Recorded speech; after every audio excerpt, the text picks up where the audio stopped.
Very soon, we're going to see the latest iterations of Godzilla and King Kong go head-to-head once again. I've always had this weird appreciation for Godzilla, even though I've never actually seen any of the old movies. Yeah, I know, I'm a hack, I'm a complete amateur, whatever. I always liked the idea of Godzilla, I guess. I like monsters, I like weird mythology, and I really like the whole nuclear bomb allegory. That always struck me as really cool. Well, not exactly cool, because, you know, nuking Japan wasn't cool. You get what I mean. But for a long time, the only real exposure I had to this big, thick lizard came not from the original source, but from the American remake. No, not that one. That one. The one we don't talk about. That's a lot of fish.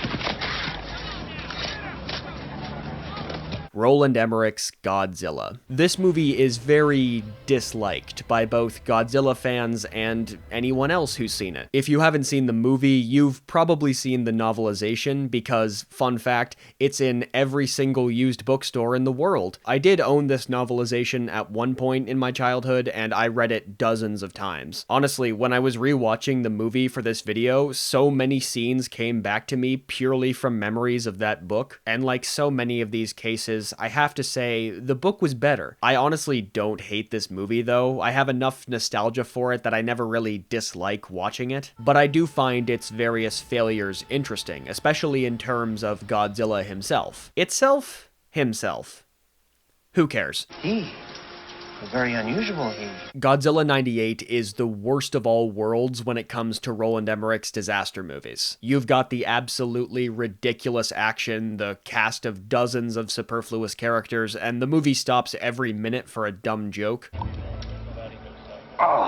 You got this coffee? But everyone knows the stupid stuff. Everyone remembers the Siskel and Ebert characters, or that nobody can say Matthew Broderick's character's name properly. Dr. Nico Papadopoulos?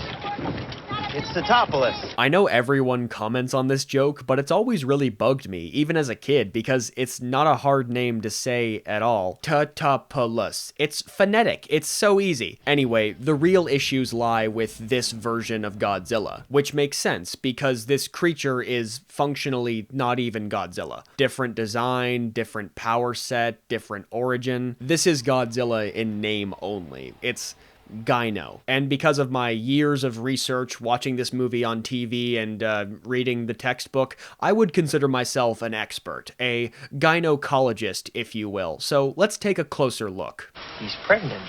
Like I said, I'm not a Godzilla expert, but even I can tell something is missing here. And that makes sense, because Godzilla is a Japanese creation and is tied very closely to their specific cultural history. The legacy of the atomic bomb and the fear it created makes Godzilla so much more than just a big lizard who smashes things. But to America, or at least most of the American audience in '98, he was just a big lizard who smashes things, and that's all he is in this movie. Just a big, poorly composited lump running around New York. And that's the real problem with this movie. Godzilla is never treated as anything more than a generic threat. No allegory, no commentary, no real point. There is some attempt to empathize with this PS2 graphic, which is that he's just a wild animal. You know, he's not some enemy trying to evade you.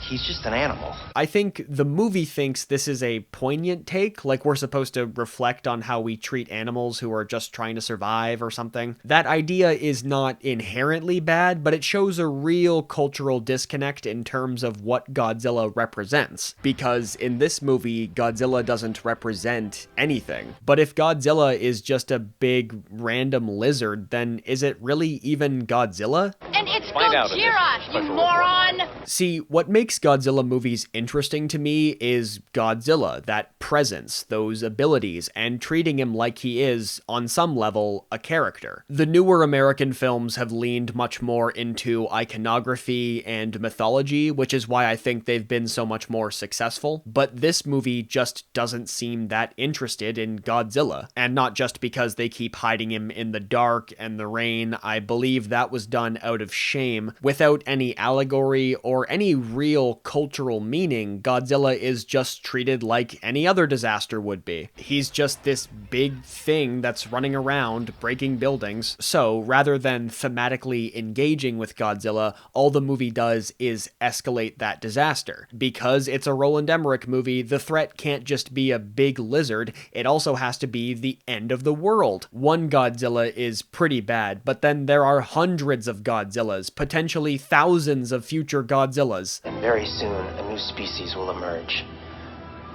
One that could replace us as the dominant species of this planet. By the time the actual Godzilla shows back up, you kind of forget he was even in the movie. That disconnect with Godzilla also extends to the human characters, and that's because this movie isn't actually about Godzilla. Instead, it's about this love story, and this lady's journalism career, and the military, and the mayor of New York's re-election campaign, and also about 50 other minor characters who apparently required screen time. Jimmy, you know that bad feeling I get when something really bad is gonna happen? Yeah. I'm getting that feeling right now, man. Meanwhile, Godzilla just kind of shows up when things get too slow and carries no meaning to the story or characters beyond find him and blow him up, because he's just a disaster, just some big lizard that has to be dealt with. And by reducing him down to that surface level description, this movie loses everything that makes him special. So I think the reason this movie failed on its own merits and as a Godzilla story is that it's not about anything. It's not even unapologetically dumb and fun either, like Independence Day. It's just kind of boring and empty. In the end, this is just a movie where the military has to kill a big lizard, and that's just not very interesting. I do still enjoy this movie on some level though, but more as a curiosity. It's this pure, beautiful example of just how easy it is to mess up something that seems so simple. And the core of that failure is purpose. As long as Godzilla has a purpose, then the movie has one. But this is not really Godzilla. It's G.I.N.O, and G.I.N.O has no purpose and no meaning. And without those, all you have is a pale imitation.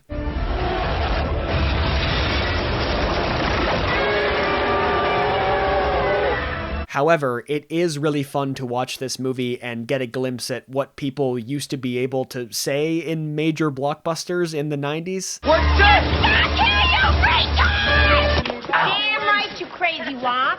Ah, the sands of time.